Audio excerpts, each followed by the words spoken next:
Hello everyone, कैसे हो आप सब। आशा करता हूं कि आप लोग बहुत ही अच्छे होंगे। दोस्तों, एक बार फिर से आप सभी लोग जुड़ जाइएगा। आज के इस स्पेशल टेस्ट में हम लोग 30 प्रश्नों को कवर करेंगे। ठीक है, आज का टारगेट जो रहेगा आप लोगों का 25 प्रश्न रहेगा। 25 प्रश्नों को आप लोग सही करने का प्रयास करिएगा। दोस्तों, जैसा कि आप सभी को पता है, यूपी ट्रिपल एस सी पेट एग्ज़ाम के लिए यहाँ पर जो है आपको प्रैक्टिस सेट करवाए जा रहे हैं सामान्य ज्ञान के। ठीक है, तो आप लोग हर एक प्रैक्टिस सेट को ज़रूर फॉलो करिए, क्योंकि सारे प्रैक्टिस सेट जो है बहुत इंपॉर्टेंट हैं। यहाँ पर जितने भी प्रश्नों को हम कवर करते हैं, सारे प्रश्न जो है आपके एग्ज़ाम पॉइंट ऑफ व्यू से बहुत ही महत्वपूर्ण है। पहला प्रश्न देखिए, पूछा गया है हड़प्पा सभ्यता की खोज जो है किस वर्ष हुई थी। ऑप्शंस दिए गए हैं यहाँ पर 4, 1921, 20, 22 और 1911। तो याद रखेंगे आप लोग, 1921 में जो है हड़प्पा सभ्यता की खोज किसके द्वारा करी गई थी। दयाराम साहनी के द्वारा जो है हड़प्पा सभ्यता की खोज 1921 में की गई थी। याद रखेंगे, इंपॉर्टेंट क्वेश्चन है। चलिए दूसरा प्रश्न देखिएगा, यहाँ पर पूछा गया है लाइट ऑफ एशिया किसे कहा जाता है। क्वेश्चन नंबर सेकंड का सभी लोग यहाँ पर आंसर करेंगे। लाइट ऑफ एशिया जो है किसे कहा जाता है। महावीर स्वामी, चैतन्य महाप्रभु, गौतम बुद्ध, कृष्ण को। चलिएगा, बिल्कुल यहाँ पर राइट आंसर हो जाएगा आपका गौतम बुद्ध, यानी ऑप्शन सी आपका बिल्कुल करेक्ट हो जाएगा। लाइट ऑफ एशिया जो है गौतम बुद्ध को कहा जाता है। विकल्प सी आपका यहाँ पर बिल्कुल करेक्ट आंसर हो जाएगा। ठीक है, अगर आपसे पूछा जाए जो है गौतम बुद्ध के जन्म के बारे में, तो गौतम बुद्ध का जन्म जो है 563 ईसा पूर्व में लुम्बिनी में हुआ था। ठीक है, और ये कहाँ पर है, नेपाल में। चलिएगा, तीसरा प्रश्न सभी लोग यहाँ पर देखेंगे। दोस्तों, लास्ट में जो है अपना नाम स्कोर जरूर बताइएगा कि आप लोगों ने इन 30 प्रश्नों में से जो है कितने प्रश्नों को सही किया है। टारगेट जो आपका है 25 प्रश्न है। खानवा का युद्ध जो है कब लड़ा गया, 1526, 27, 28, 29। 4 विकल्प दिए गए हैं, आप लोग जवाब करेंगे खानवा का युद्ध जो है कब लड़ा गया था। तो याद रखेंगे 1527 में जो है खानवा का युद्ध लड़ा गया था, बाबर और राणा सांगा के मध्य। ठीक है, 1527 में। चलिए क्वेश्चन नंबर 4 सभी लोग देखेंगे। मोपला विद्रोह किस राज्य से संबंधित है। बिहार, केरल, गुजरात, पंजाब। मोपला विद्रोह जो है, याद रखेंगे आप लोग, केरल राज्य से संबंधित है। ऑप्शन बी आपका यहाँ पर करेक्ट आंसर हो जाएगा। आइएगा, क्वेश्चन नंबर 5 सभी लोग देखेंगे। किस शासक ने सर्वप्रथम महाराजाधिराज की उपाधि धारण की थी। ये इंपॉर्टेंट क्वेश्चन है, आप लोग सभी लोग यहाँ पर बताएंगे किस शासक के द्वारा जो है भाई महाराजाधिराज की उपाधि धारण करी गई थी। तो चंद्रगुप्त प्रथम के द्वारा, यानी ऑप्शन आपका बी यहाँ पर राइट हो जाएगा। चंद्रगुप्त प्रथम के द्वारा महाराजाधिराज की उपाधि धारण करी गई थी। ठीक है, तो ऑप्शन बी आपका राइट आंसर हो जाएगा। ठीक है, अगर आपसे पूछा जाए गुप्त वंश की स्थापना किसने की थी, तो श्री गुप्त के द्वारा जो है गुप्त वंश की स्थापना करी गई थी। ये भी याद रखेंगे, इंपॉर्टेंट है, कभी कभी जो है एग्जाम में पूछ लिया जाता है। आइए क्वेश्चन नंबर 6 सभी लोग देखेंगे। किस भारतीय राष्ट्रीय आंदोलन का शीर्षक गीत वंदे मातरम बन गया था। स्वदेशी आंदोलन, चंपारण सत्याग्रह, सविनय अवज्ञा आंदोलन, असहयोग आंदोलन। क्वेश्चन पूछा है, फिर से एक बार देखिएगा। किस भारतीय राष्ट्रीय आंदोलन का शीर्षक जो है गीत वंदे मातरम बन गया था। तो यहाँ पर सभी लोग आंसर करेंगे। चलिएगा,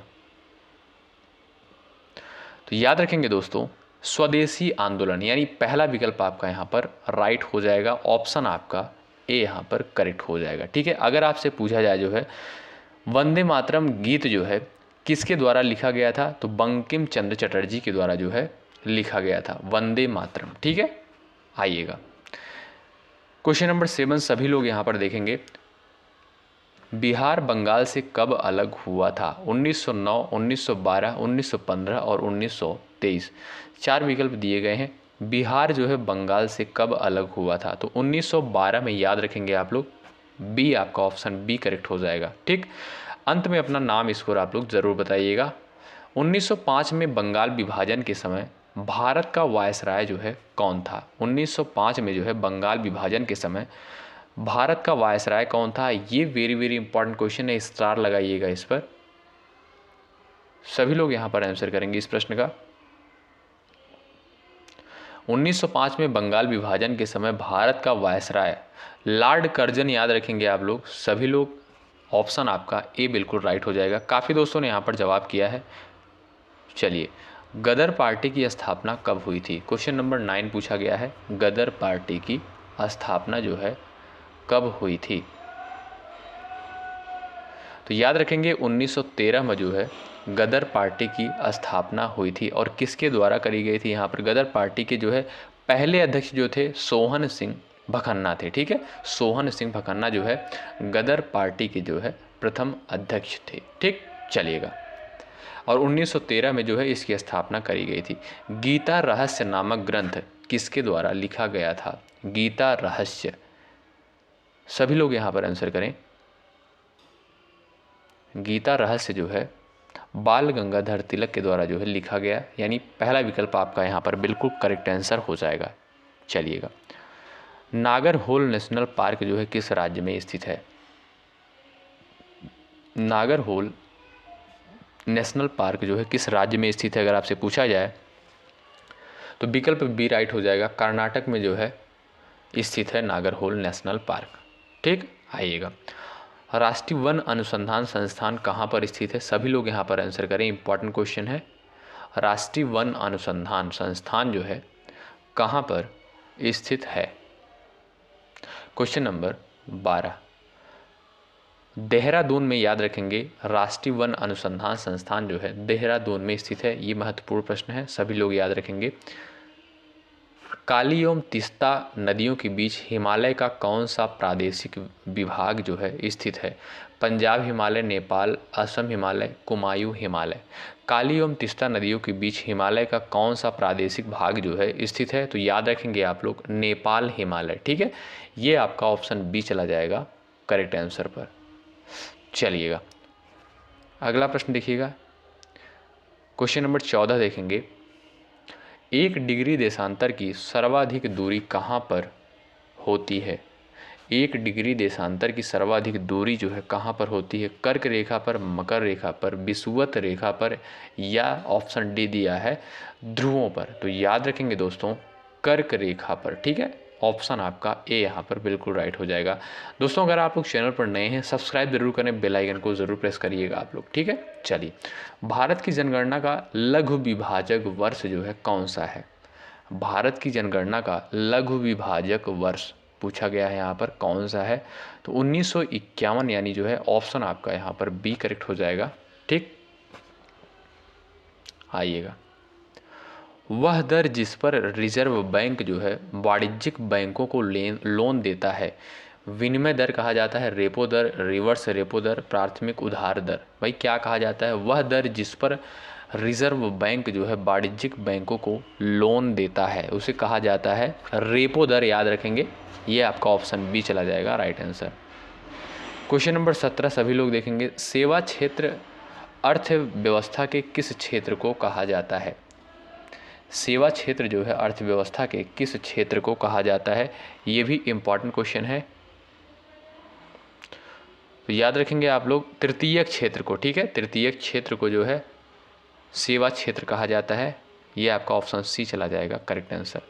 राष्ट्रीय आय की गणना की किस आधार राष्ट्रीय आय की गणना का आधार वर्ष क्या है? यहाँ पर पूछा गया है क्वेश्चन नंबर 18 में। राष्ट्रीय आय की गणना का आधार वर्ष पूछा गया है, तो यहाँ पर करेक्ट आंसर हो जाएगा आपका ऑप्शन नंबर सी 1999 से 2000। ठीक है, ये आपका ऑप्शन सी राइट हो जाएगा यहाँ पर।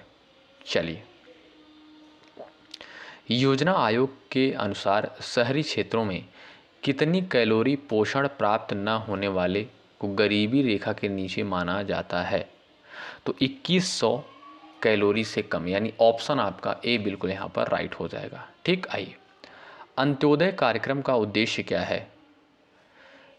अंत्योदय कार्यक्रम का उद्देश्य पूछा गया है क्वेश्चन नंबर 20 में। यहाँ पर सभी लोग आंसर करेंगे।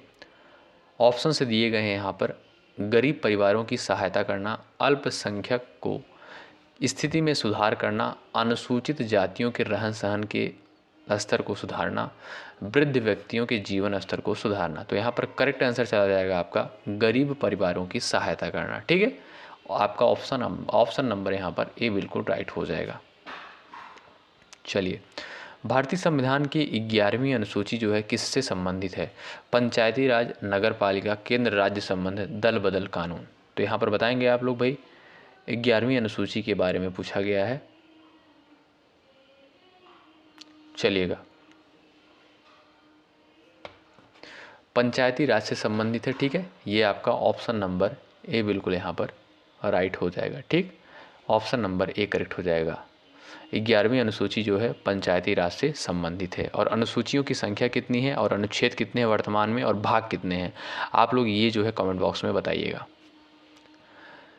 किस राज्य में जो है राज्यपाल की नियुक्ति संविधान के किस अनुच्छेद के अंतर्गत की जाती है? किसी राज्य में जो है राज्यपाल की नियुक्ति किस अनुच्छेद के द्वारा जो है की जाती है, किस अनुच्छेद के अंतर्गत की जाती है? चलिएगा, तो यहाँ पर ऑप्शन नंबर सी चला जाएगा राइट आंसर, अनुच्छेद 155 के तहत, ठीक है। अनुच्छेद 155 के तहत क्वेश्चन नंबर 23 सभी लोग देखेंगे। निम्नलिखित में से किन अनुच्छेदों को राष्ट्रीय आपातकाल के दौरान निलंबित नहीं किया जा सकता है? ये महत्वपूर्ण प्रश्न है, एग्जाम में पूछा गया है। चलिएगा, तो यहाँ पर राइट आंसर हो जाएगा आपका अनुच्छेद 20 तथा 21। क्वेश्चन पूछा गया है, इंपॉर्टेंट प्रश्न है, ध्यान रखिएगा इसको दोस्तों। निम्नलिखित में से किन अनुच्छेदों को राष्ट्रीय आपात के दौरान निलंबित नहीं किया जा सकता है? तो अनुच्छेद 21 और 20 जो है निलंबित नहीं होता है राष्ट्रीय आपातकाल के दौरान, यानी ऑप्शन आपका यहाँ पर डी बिल्कुल राइट हो जाएगा। आइएगा, मार्लेमेंटो सुधार किस वर्ष पारित किया गया था? 1905, 9, 11, 20। 4 विकल्प दिए गए हैं। यहाँ पर जो है राइट आंसर आपका चला जाएगा 1909। ऑप्शन आपका बी करेक्ट हो जाएगा, ठीक है। मार्लेमेंटो सुधार किस वर्ष पारित किया गया था? तो 1909 में जो है पारित किया गया था। भारत के उच्चतम न्यायालय का उद्घाटन कब किया गया था? यहाँ पर पूछा गया है भारत के उच्चतम न्यायालय का जो है उद्घाटन कब किया गया था, ये भी इम्पॉर्टेंट प्रश्न है। तो 28 जनवरी 1950 को, ठीक है। 28 जनवरी 1950 को जो है भारतीय उच्चतम न्यायालय का जो है उद्घाटन किया गया था, ठीक है। आइए, सर्वप्रथम प्रकाश की गति को किसने मापा था? Question number 26। यहाँ पर साइंस के भी कुछ प्रश्नों को हमने कवर किया है। सर्वप्रथम जो है प्रकाश की गति को जो है किसने मापा था? तो ओलास रोमर के द्वारा जो है सबसे पहले जो है प्रकाश की गति को मापा गया था, ठीक है। ओलास रोमर के द्वारा। मानव शरीर में सबसे छोटी हड्डी जो है कौन सी होती है, प्रश्न पूछा गया है।